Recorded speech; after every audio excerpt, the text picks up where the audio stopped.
What is going on, everybody? Madden 26 is on the horizon. Little over 2.5 weeks, so we're getting pretty close. August, 10th-ish or something. I don't know the exact date, but something like that is when the game will be out and we will be able to officially start the series. And because of that, this is where I need to start planning out the content cycle, specifically figuring out which team we're going to be using for franchise mode this year. A couple days ago on the YouTube community tab and inside the Discord, I posed the question of which teams would you guys be interested in seeing and why. And I appreciate all of the responses, the support, and the feedback as we try to figure out who the best team for franchise mode will be this year. And I'm going to use this video to kind of spitball some ideas a little bit, because I think there's a lot of different routes we could go with in terms of picking the team this year.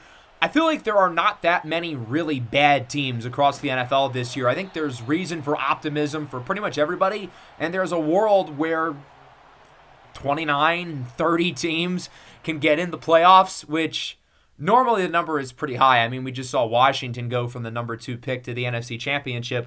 But I feel like this year in particular, there's more depth from team to team. There aren't that many horrific starting quarterbacks per se. Most of the starting QBs in the league have been good at one point or had the potential to be really good. So I think that makes this year a little bit interesting in the sense that there are not that many awful teams to pick from. Now, if we do want to go the awful route, there are some good choices. You have someone like the New Orleans Saints, for instance, who have been stuck in cap hell for a while, and now they're really paying the price. They have arguably the worst roster in the NFL, with a new quarterback in Tyler Shuck, who is certainly a wild card given his age and injury history. The Cleveland Browns, I would say, are certainly another team who's kind of like that. And I think the interesting thing with the Browns is, with making that choice, we have a very fascinating initial storyline of the quarterback room. When you have 4 guys, we're not going to count you know who, but a 4-way battle with Joe Flacco, Kenny Pickett, Dylan Gabriel, and Shedeur Sanders will make things really, really fascinating, I think, because, I mean, obviously we have to figure out who the starter is between 2 Super Bowl winning veterans and 2 intriguing rookies. Obviously, I'm a little bit biased towards Dylan Gabriel, but Shedeur Sanders as well, who talent-wise had no business dropping into the 5th round. So I think that would certainly make a team like the Browns interesting, along with the fact that they're also really bad. And then in terms of the other traditional rebuilds, I look at the Titans. Now, I'm not going to pick the Titans because I only did them a few years ago, but they would fit that bill. Both of the New York teams are probably in that conversation, the Giants and the Jets. I was super interested in the Jets last year. I didn't get enough support for them, hence why I didn't pick them. But since they're projected to be pretty bad and Aaron Rodgers is gone, that could be more of an easy avenue for a team like that. I think the easiest argument against one of those super bad teams is that's what we've done with Madden 2 years in a row. Obviously, Madden 24 with the Dragons, an expansion team. I mean, we had the worst roster in the game and had the number 2 pick after the first year, drafting a quarterback, and a pretty good one, in Puma Whitlock. But even last year as well, the Broncos made the playoffs in real life, but if we go back in time to August, people expected them to have a top 3 pick. And in the series, we did end up getting the 3rd pick before trading down with the Jets, who got Jalen Milroe. That Denver roster was really not very good going into that Madden cycle. So we've kind of done the really bad rebuild 2 years in a row. Not that I'm opposed to it again with some of the teams I just mentioned, but we could look to do something a little bit different this year. And that kind of brings me to that second tier of teams that are not projected to make the playoffs and have questions at the quarterback position, but there's a lot of things that they could have going for them this year. I would say the Indianapolis Colts are in that conversation, and the easy storyline with them is their quarterback battle. If you guys know my opinion on Anthony Richardson, you guys know that I have always really, really, really liked him, and I really want it to work out, but with injuries and inconsistent play, it hasn't really happened yet. And you bring in Daniel Jones, who is not the best, but creates an interesting storyline of competition with a guy who could easily win the job. And the rest of that roster has some good players. I think Jonathan Taylor at this point has become severely underrated.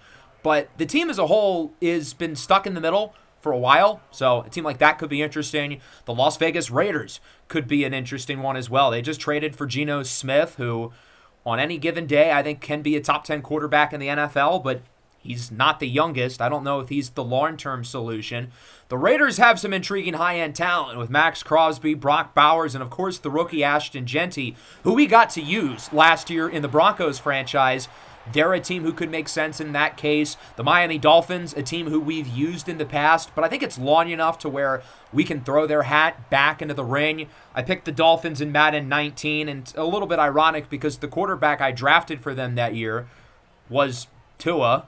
And that would be the early storyline with picking the Dolphins. How much do we believe in a guy like Tua Tagovailoa, who was not great last year and obviously has the injury history? He might be one hit away from retiring. And the rest of the roster, while fun, with guys like Devon Achane, Jalen Waddle, and an older Tyreek Hill, the rest of the team is not great either. And then on the NFC side, obviously we picked an AFC team last year, so you could argue maybe it would make sense to go to the NFC this year. I think a team like Seattle would fit that bill of second tier of not so good. You have Sam Darnold, you have Jalen Milroe. That's a fascinating early storyline. Some good young pieces on both sides of the ball with guys like Devon Witherspoon and Jackson Smith and Jigba.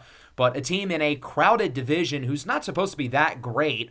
The Arizona Cardinals as well. Kyler Murray's entering year 7. Goddamn, time flies. Another guy who I really believe in, but it feels like a put-up or shut-up year for Kyler Murray. He needs to have a fully consistent season. We haven't seen that with him yet. And I think for what it's worth, he is the quarterback in the NFL who most resembles Clyde Poole physically and play style. So maybe that makes things kind of interesting with a team like the Arizona Cardinals. Hell, maybe we choose a bigger market team or a higher profile team who needs some help. I think the Dallas Cowboys would be a great choice for franchise this year, a team who really is not set up to win in the present or the future. They've got some really good players at the top. Dak Prescott, CeeDee Lamb, Micah Parsons. But we've got to figure out the Micah Parsons contract situation. If we re-sign him, those 3 players I just named are going to be making a whole lot of money. There's not enough room for the rest of the team to really be all that good. They don't have that much young talent, and they haven't made the NFC Championship since the 1900s. So they're a team who needs a lot of help. I would throw the San Francisco 49ers into that ring as well. They're probably going to be better than the Cowboys this year, but another team like Dallas who's getting older, who's paying their quarterback a huge contract with Brock Purdy, and a team who isn't really positioned that well, I think, to be a Super Bowl contender over the next 5 years, even with all the great players they have. They're getting older. George Kittle's not getting any younger. Brandon Ayuk's coming off an ACL. Fred Warner and Nick Bosa are 2 of the best players at their positions in the NFL, but neither of them are getting younger. Bosa's going into year 7, Fred Warner going into year 8. And then there's the really out-of-the-box rebuilds, looking at teams who maybe made the playoffs last year. We did it with the Titans a few years ago. We could do it again.